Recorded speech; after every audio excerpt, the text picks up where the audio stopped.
जो धारण करने योग्य हो वो धर्म कहलाता है।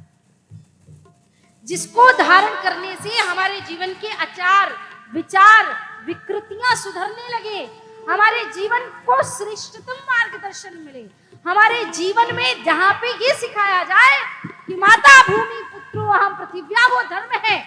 जहां सिखाया जाए जननी जन्मभूमिश्च स्वर्गादपि गरीयसी, वो धर्म कहलाता है। जहां सिखाया जाता है हिंदवः सहोदरः सर्वे न हिंदू पतितो भवेत्, वो धर्म कहलाता है। जहां सिखाया जाता है सर्वे भवन्तु सुखिनः सर्वे सन्तु निरामया, वो धर्म कहलाता है।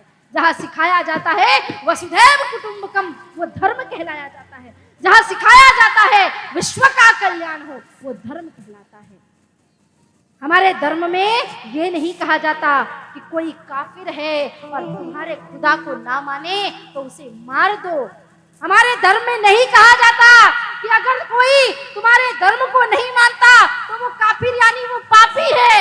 हमारे यहाँ नहीं कहा जाता कि स्त्री को काले लिबास में लपेट करके रखा करो। हमारे धर्म में नहीं सिखाया जाता कि चांद को देख करके निरीह पशुओं की हत्या की जाए। हमारे धर्म में तो सिखाया जाता है कि चांद को देख करके पति के लंबे उम्र की प्रार्थना की जाए, ये धर्म कहलाता है। किसी को मारना काटना धर्म नहीं होता, बल्कि जीवन दान देना धर्म होता है। तो दुनिया में जब कोई पूछे कि कितने धर्म हैं, तो कह देना कि पूरी दुनिया में एकमात्र धर्म है सत्य सनातन वैदिक हिंदू धर्म, उसके अलावा कोई धर्म नहीं।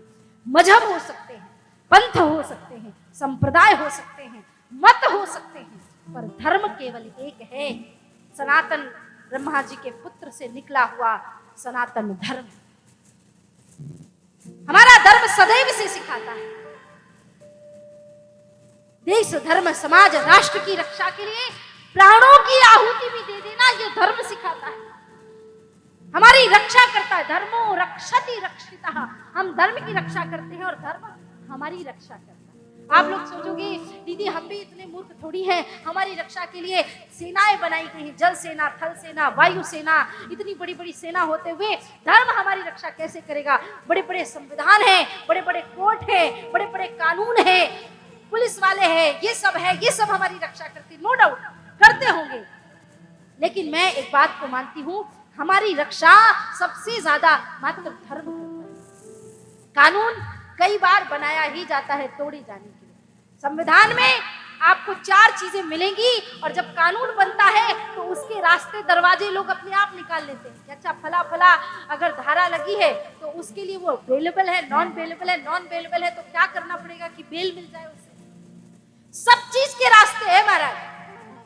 एक बार ब्रिटेन में बहुत भीड़ लग गई सड़कों में, ट्रैफिक बहुत ज्यादा होने लगा, तो जज ने, कोर्ट ने एक सम्मन जारी किया कि देखो अब ऐसा होगा कि आज के बाद अगर कोई भी व्यक्ति 4 घोड़ों की बग्घियों पे चलता हुआ दिखाई दिया, उसको फाइन भी भरना पड़ेगा और शायद जेल जाना पड़ेगा। बहुत से लोग मान गए और बहुत सारे लोग चलने वाले अपनी मस्ती से चलते रहे।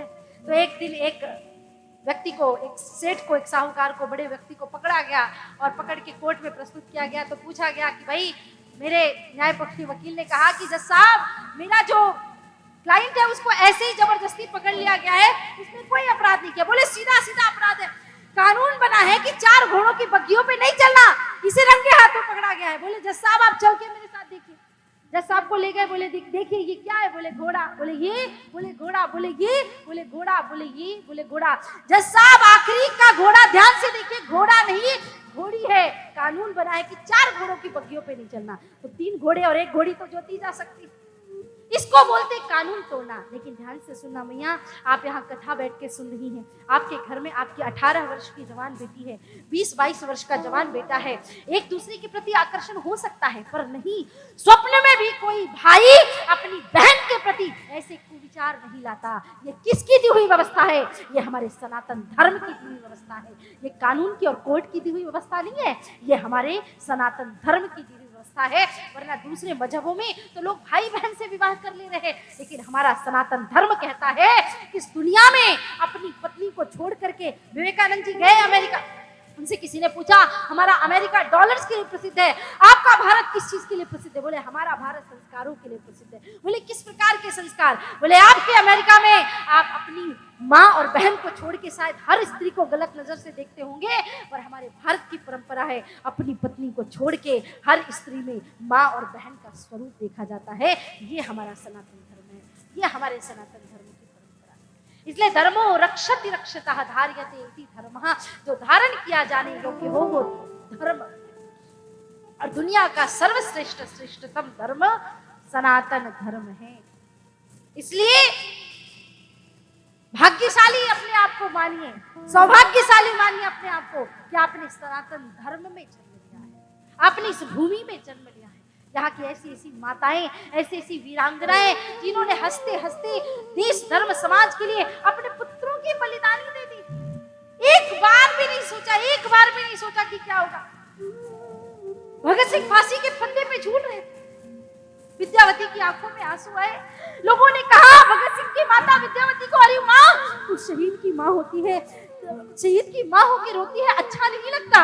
विद्यावती कहती, अरे बाबरी मैं इसलिए नहीं रो रही हूँ कि मेरा बेटा शहीद हो रहा है, मैं तो इसलिए रो रही हूँ काश भगवान ने मुझे एक और भगत सिंह दिया होता और मैं उसको भी हंसते हंसते भारत माता के लिए ऐसे ही निछावर करती। क्या बताऊं मैया आपको, मैं तो स्वयं कहती हूँ कि मेवाड़ की धरती में वीरता सिखाने की आवश्यकता नहीं है।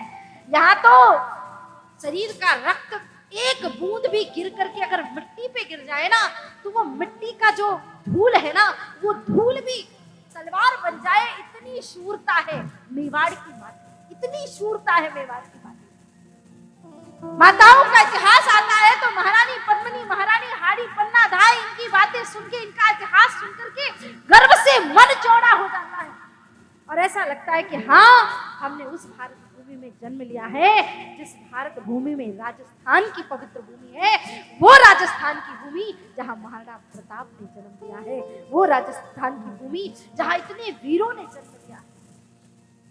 हमारा देश, हमारा धर्म सदैव से धर्म के लिए कार्य करने के लिए सिखाता आ रहा है और धर्म वो है, पुनः आपको फिर से बता रही हूँ, जो धारण करने योग्य हो और हम सभी दुनिया के सर्वश्रेष्ठतम धर्म में प्रकट हुए हैं। इसलिए एक बार दोनों हाथ उठा मेरे साथ मुट्ठियां बांधो और जोर से बोलना, दोनों हाथ उठा के, भारत माता की जय हो, भारत माता की जय हो, हिंदू राष्ट्र की, हिंदू धर्म की